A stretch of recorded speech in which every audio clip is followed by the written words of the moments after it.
não parar, não precipitar e não retroceder. Então dizer para esse cara, sabe quando nós vamos parar? Nunca. Nunca na sua porca vida. Né?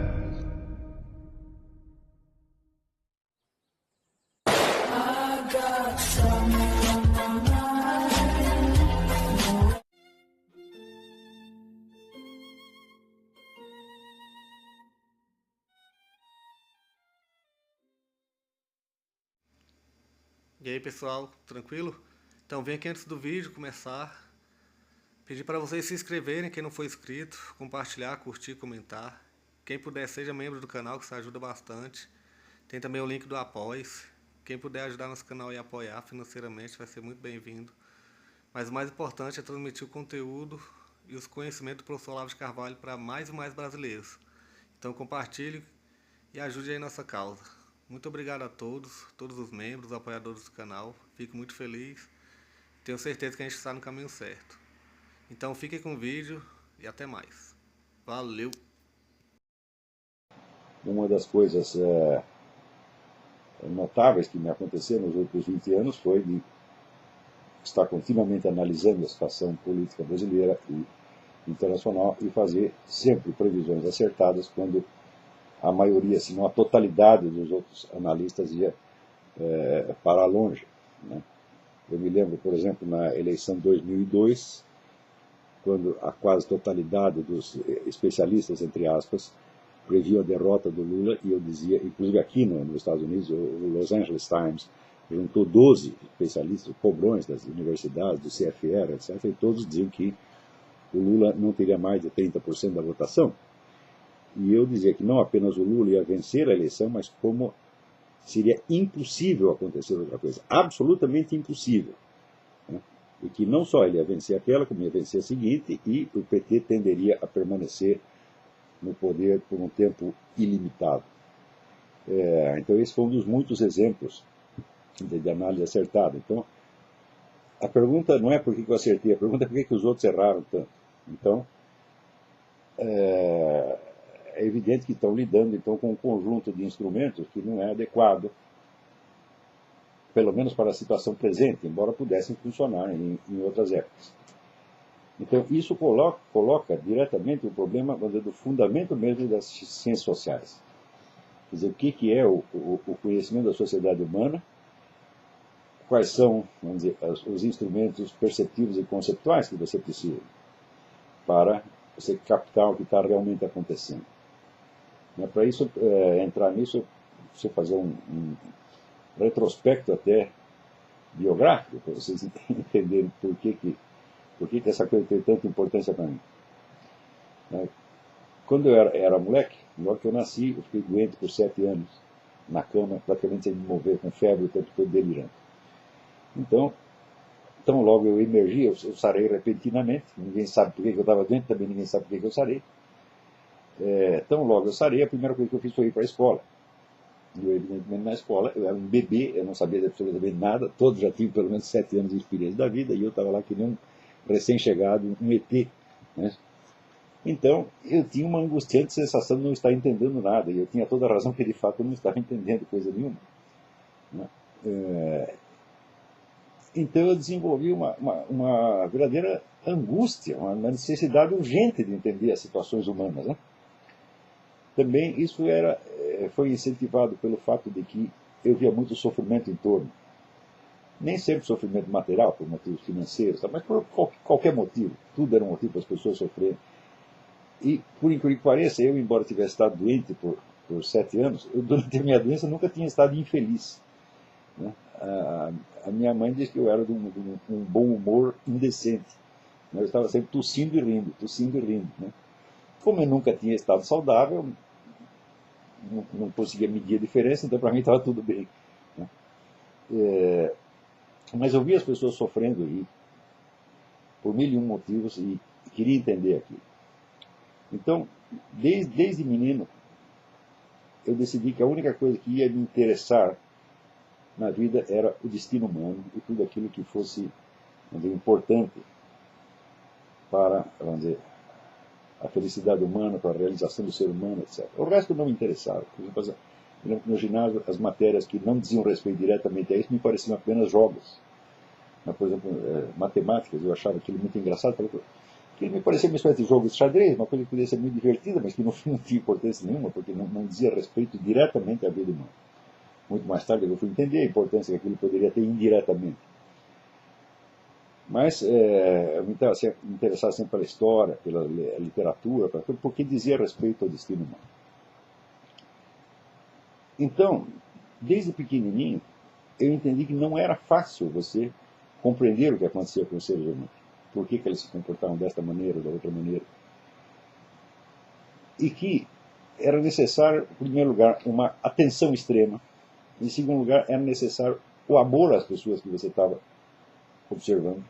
De modo que o seu desejo de compreender não te colocasse numa posição superior, como se você fosse, vamos dizer, um médico lidando com o corpo de um paciente moribundo, mas, ao contrário, realçando sempre o senso da sua participação nos acontecimentos e no destino das pessoas.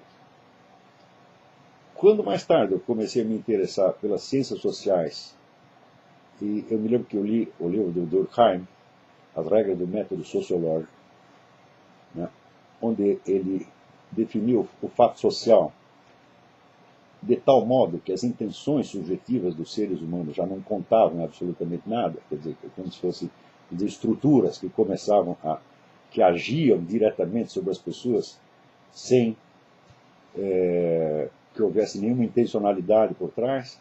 Isso já começou a me parecer duvidoso desde o primeiro instante. Quando mais tarde eu comecei a estudar Karl Marx, né, e outros autores que tratavam da história sempre em termos de estruturas impessoais, né, chegando ao cúmulo de, mais tarde apareceu a obra do Fernand Braudel, que era a história sem personagens, né? A história só tinha estatísticas, tinha conceitos gerais, etc. E não tinha um único personagem humano lá. Eu comecei, desde muito cedo, a perceber que tinha alguma coisa de errado nisso. E mais tarde, eu vi que todas essas análises erradas que estavam sendo feitas da situação brasileira e da situação internacional, o erro sempre estava mais ou menos aí. Quer dizer, numa espécie de você tratar essas forças históricas como se fossem, vamos dizer, hipóstases, como se fossem deuses, divindades, que tivessem uma vontade própria que ia para além das intenções dos indivíduos concretos envolvidos. E tudo isso começou a me parecer uma espécie de fantasmagoria, de bruxaria, né? Porque o fato é que nunca ninguém viu uma força impessoal agindo. Você vê pessoas agindo, né? E das várias ações que você percebe, você nota ali algumas constantes, alguns traços comuns, e você cria um conceito geral, né? Então eu falei, não, eu vou ter que seguir uma linha completamente diferente. Eu vou procurar a ação humana real e concreta, os sujeitos humanos que estão agindo. E depois, mais tarde, eu vi que eu estava entrando dentro de uma tradição, né, chamado nominalismo português, né, que influenciou muito o Gilberto Freire também, né? Então, a partir daí foram se formando na minha cabeça duas questões. A primeira é essa: quem é o sujeito agente da história da política? Quem age? Quem é o verdadeiro personagem da história? Quando você usa uma expressão assim como história do Brasil, né, é evidente que o Brasil não é o sujeito da história. O Brasil é o nome de um território onde acontecem algumas coisas. Quer dizer, o Brasil não é o personagem da sua história. O Brasil é o cenário onde acontece a história. Não é isso? Então, mesmo em termos de identidade política, a identidade político-jurídica do Brasil mudou várias vezes. Então, nem aí esse personagem tem uma continuidade, tem uma substancialidade. Ele continua sendo apenas o lugar, o cenário, né, onde as coisas acontecem. Eu falei, bom, então a história do Brasil é a história de quem? Né? O pessoal marxista respondia, é a história das classes sociais e da luta de classes. Não é isso? Outro respondia, não, é a história das correntes culturais, ou é a história das raças, ou é a história de tudo isso. Tudo isso está me parecendo cada vez mais fantasmagórico. Por exemplo, se você dissesse a história é a história das classes sociais, né? Então você tem a burguesia, você tem o proletariado, e a história é o relato, né, da convivência, ora pacífica, ora belicosa, entre essas duas classes. Eu penso assim, como que é possível uma classe social agir? Uma classe social é constituída de uma multidão de pessoas que não tem a mais mínima condição de se reunir e tomar decisões. No máximo, você vai ter, vamos dizer, 2 ou 3 líderes que agem em nome dela, mas então são eles que estão agindo e não a classe. Quando você fala, por exemplo, interesses de classe, eu digo, olha, como você pode falar, por exemplo, do interesse da burguesia, né? Bom, se você pegar uma multidão de burgueses, cada um tem um interesse completamente diferente do outro e frequentemente hostil um ao outro. Então, como você poderia falar do interesse do conjunto da classe? Como procede Karl Marx para resolver isso? Não conseguindo identificar qual é o interesse substantivo da burguesia, ele cria um simulacro, uma imagem de interesse pela projeção inversa do interesse da classe supostamente antagônica, que é o proletariado. Então, o interesse da burguesia passa a ser definido não em função, quer dizer, das necessidades e ambições materiais reais da burguesia, mas em função do seu suposto antagonismo com o proletariado.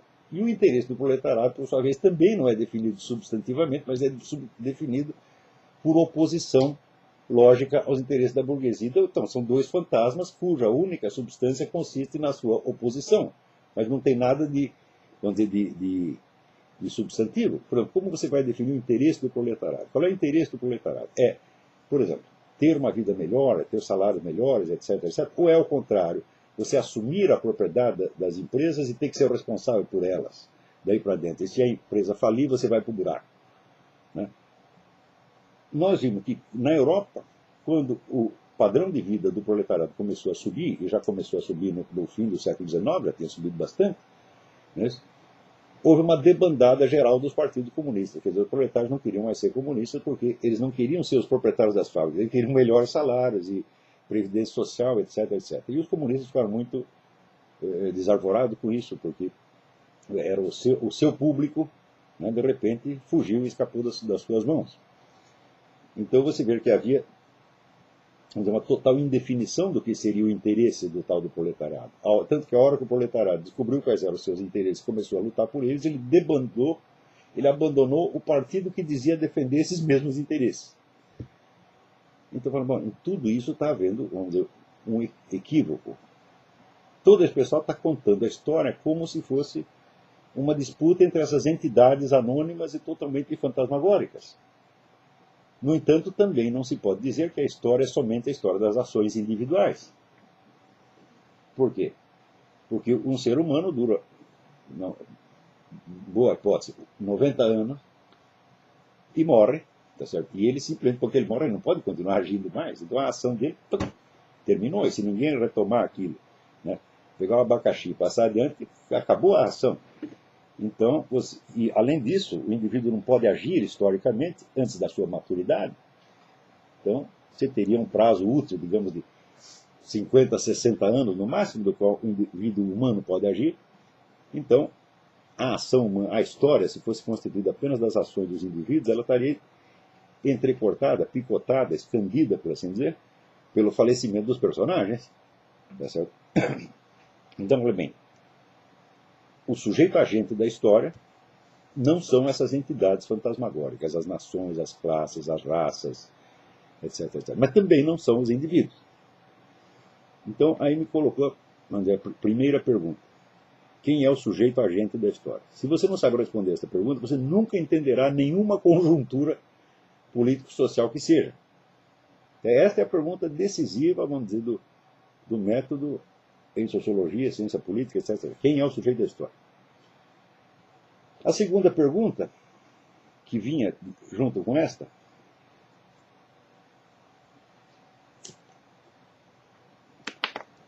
era o seguinte: no que consiste, dizer, a ação histórica? Quando é que uma ação humana chega a ter um alcance histórico ao ponto de alterar o destino de sociedades inteiras? E qual é a diferença entre esse tipo de ação e a ação comum e corrente das pessoas no dia a dia? Por exemplo, a mulher que vai lá fritar um ovo para o marido comer, né? Ou o sujeito que vai tomar banho. São ações que nós fazemos para a nossa própria manutenção.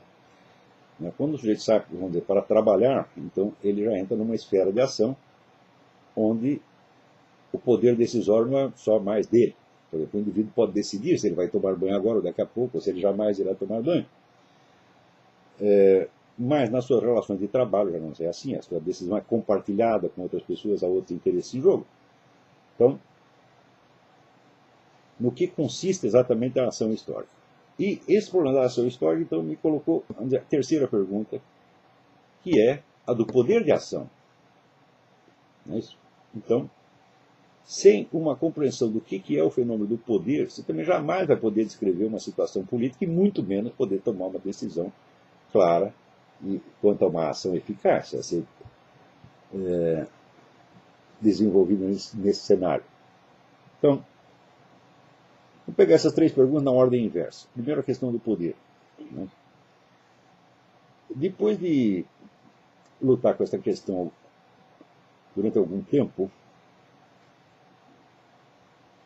eu cheguei à conclusão mais óbvia de todas. Quer dizer, nós precisamos urgentemente de uma fenomenologia do poder, saber o que é o poder. Tá certo? E o poder pode ser definido da maneira mais simples e clara como possibilidade concreta de ação. Possibilidade de ação, não preciso explicar o que é, mas eu digo concreta, porque às vezes você tem uma possibilidade hipotética. Por exemplo, eu tenho a possibilidade hipotética de me tornar papa. Possibilidade hipotética significa apenas que nada impede. Possibilidade concreta significa que os meios necessários para aquela ação já estão no seu poder ou são de fácil aquisição. Então, quer dizer, dentro de uma situação concreta específica, você tem acesso a determinados meios de ação e, portanto, você pode desenrolar aquela ação. Poder, portanto, é a possibilidade concreta de ação. Mas isso não basta, evidentemente, para definir o poder no sentido político da coisa. Por exemplo, eu tenho a possibilidade concreta de ação, por exemplo, eu posso levantar aqui e virar esta mesa, no momento que quiser. Quer dizer, a mesa está aqui e eu tenho a força física requerida para isso. Agora, se eu quiser mover a casa, eu já não posso. Mas o poder político ele não se esgota nessa possibilidade de ação individual. Ele necessita uma transferência, do sujeito da ação. Então, o poder político consiste na possibilidade concreta de determinar ações alheias. Uma ordem, né? Não, ainda não. Ainda não. A ordem entra daqui a pouco. A possibilidade concreta de você determinar ações alheias. A ação não subentende uma ordem preexistente, porque ela pode criar a ordem. Aliás, você só pode falar de ordem a partir do momento em que alguém tem o poder de determinar a ação alheia. Se não houver essa possibilidade, quer dizer, se cada um é um sujeito autônomo, que toma suas decisões, livre de qualquer interferência externa, então não há ordem social alguma. Há apenas, vamos dizer, átomos separados, cada um age da sua maneira. Não é impossível que numa situação assim até pode haver alguma harmonia. Isso não significa que é a coisa do Hobbes, da luta de todos contra todos. Não. Pode ser que entre vários sujeitos autônomos, dos quais nenhum tem poder sobre o outro, haja até uma certa harmonia determinada por outros fatores. Mas, quais são então as possibilidades de ação, vou dizer, política? Em que meios as pessoas dispõem para induzir os outros a agir da maneira que elas querem? Ou seja, quais são os meios de poder que existem? E eu cheguei à conclusão que existem 3 meios de poder. O primeiro meio de poder é a possibilidade que você tem de trazer um dano à pessoa. Então, vamos dizer, mediante a agressão física, ou a ameaça de agressão, ou a ameaça de castigo, você induz a pessoa a fazer o que você quer. Nós exercemos esse poder sobre um cachorro, exercemos sobre uma criança, e às vezes exercemos sobre outras pessoas. Ou qualquer ladrãozinho de rua, qualquer trombadinha, chega com um fuzil AR-15, encosta na sua barriga e te obriga a fazer o que ele quiser. Isso não quer dizer que ele vai te matar necessariamente, mas a possibilidade do dano é, então, o meio mais óbvio, mais evidente e mais brutal do poder. O segundo meio de influência é a promessa de um benefício. Você faz tal coisa e eu te darei vamos dizer, um prêmio. Tá certo? Então, por exemplo, quando uma pessoa faz um trabalho para você, eu contrato um sujeito, dizendo para, sei lá, consertar o encanamento da minha casa. Como é que eu vou obrigá-lo a fazer o que eu quero? Eu não posso encostar um revólver na cabeça dele e dizer, conserte meu encanamento, senão eu te mato. Então, nós fazemos um acordo e eu prometo pagar a ele uma certa quantia. Note que o primeiro desses meios de poder, ele é de eficácia imediata e brutal. Ele funciona em quase 100% dos casos. Vamos dizer que o caso limite é aquele em que uma pessoa prefere antes morrer do que obedecer o que o outro está dizendo. Mas esse caso é raríssimo. Tá certo? É preciso, para acontecer isso, é preciso que a ordem dada contrarie demais os interesses e os valores da pessoa. Em geral, a pessoa ameaçada obedecerá.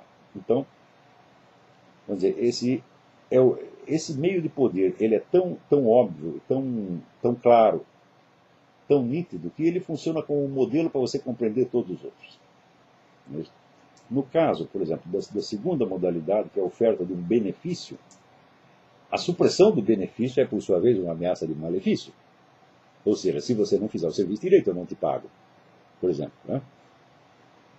Mas você vê que o segundo meio, ele tem uma força sugestiva e atrativa, mas ele não tem uma força coercitiva.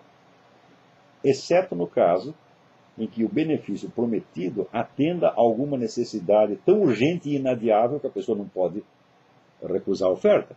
Por exemplo, eu estou morrendo de fome, eu bato na casa e peço dinheiro, a pessoa diz, bom, se você cortar a minha grama, eu te dou $10. Né? Então, eu praticamente sou obrigado a aceitar aquilo, porque a falta dos $10 pode me matar. Então, esse é um caso limite em que a segunda modalidade de poder se transforma na primeira. Quer dizer, a supressão do benefício seria um malefício grave e iminente. Mas é claro que isso não é o que acontece geralmente. Em geral, só a primeira modalidade de poder, que é o poder de destruição, né, tem eficácia imediata e praticamente garantida. O segundo depende dos interesses e depende da livre decisão do subordinado. E existe uma terceira modalidade de poder, que é aquela no qual, através da linguagem, você modela a visão do mundo da pessoa de tal modo que ela agirá dentro das linhas que você prescreveu. Por quê? Porque ela não conhece outras.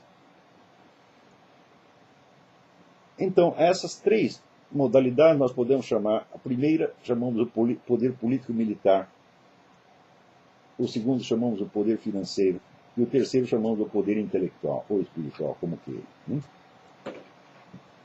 Então, a isso corresponde, a essas três modalidades de poder, correspondem três camadas sociais, ou três classes, que tiveram inúmeras encarnações históricas diferentes, em contextos diferentes, e também com funções diferentes. Né? Se nós observamos, por exemplo, a formação da Europa, nós vemos que a classe militar foi o determinante. Porque a Europa se forma, tal como nós a conhecemos hoje, ela se forma a partir das invasões bárbaras. Quando o Império Romano se desmembra, as invasões espalharam o terror por toda parte, então a classe dominante de Roma, que geralmente morava em Roma mesmo, e tinha suas fazendas, suas propriedades de terra das quais viviam, né, mas a sua ocupação principal não era a de agricultor fazendeiro, mas ao contrário de político em Roma. Eles fogem de Roma e fogem de todos os centros urbanos de poder, se refugiam nas suas fazendas, e cada um cria o seu exército particular para se defender. Isso é o que nós chamamos de feudalismo. Quer dizer, foi a invasão bárbara, criou o feudalismo, desmantelando a organização política romana e fazendo com que milhões de entidades autônomas se espalhassem por toda a Europa. Mas é claro que isso aí foi só o começo, porque as invasões bárbaras continuaram fazendo uma devastação enorme. Então, em vários lugares começaram a surgir focos de resistência. E aquelas pessoas que eram capazes de oferecer uma resistência armada ao invasor, que demonstraram então algum talento militar, se transformaram naturalmente nos líderes das cidades. E então as cidades que eram defendidas por eles lhes ofereciam prêmios, geralmente terras. Então houve aí uma dupla classe feudal. Uma parte, os nobres romanos, que já tinham as suas fazendas, que se retiraram para elas, e os novos nobres que se formaram no campo da guerra, que se afirmaram pelas suas vitórias. Então, pela vitória militar, adquiriam prestígio, pelo prestígio, adquiriam terras. Então, foi o poder militar que criou a riqueza e não ao contrário. Então, o fator militar foi predominante durante uma certa época. Mais para adiante, quando essa nobreza já estava estabelecida, então se cria naturalmente o problema da liderança da nobreza. Quer dizer, a simples existência de vários focos independentes, focos não só de defesa militar, mas de criação de riqueza, que eram as fazendas, já não era o suficiente para atender a novas demandas do campo bélico. Precisava haver uma organização, quer dizer, organizar os nobres entre si. Daí que surge a figura dos reis. Quer dizer, o rei não é nada mais do que o que eles chamavam primus inter pares. Ele era um dos senhores feudais que tinha um pouco mais de prestígio que os outros, então eles o nomeavam chefe para fins militares.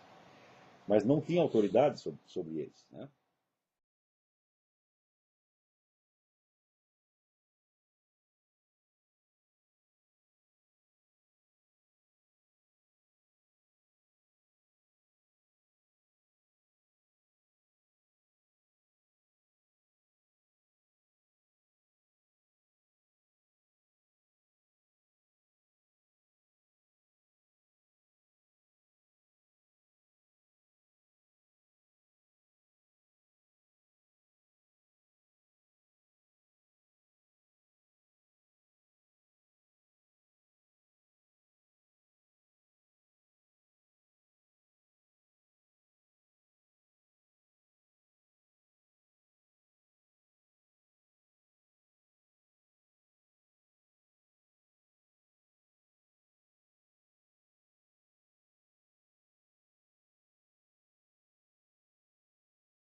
Chegamos a mais um final de uma aula, de um vídeo.